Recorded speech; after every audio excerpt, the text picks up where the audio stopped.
Magandang araw sa lahat. Welcome sa ating podcast.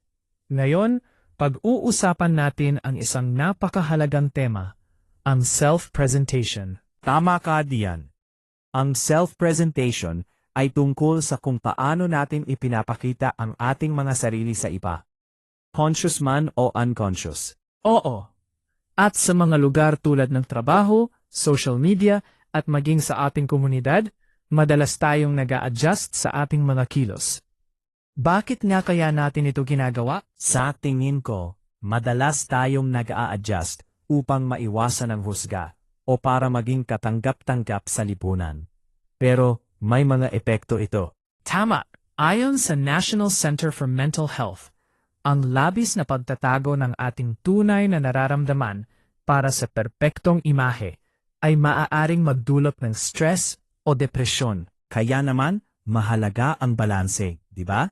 Kailangan nating ipakita ang mabuting imahe, pero dapat totoo rin tayo sa ating emosyon. Exactly.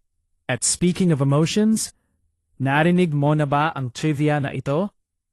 Ayon sa kultura ng mga Pilipino, kadalasan tinatago natin ang ating mga problema sa pamamagitan ng ngiti.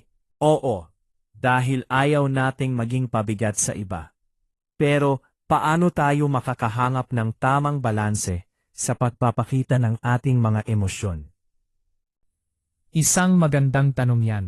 Siguro, kailangan nating maging mas open at honest sa ating sarili at sa mga tao sa paligid natin.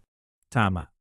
At sa huli, ang pagiging tunay ay mas mahalaga kaysa sa pagkakaroon ng perfect image. Kaya't sa ating mga tagapakinig, huwag kalimutang balansehin ang pagpapakita ng mabuting imahe at ang pagiging totoo sa inyong emosyon.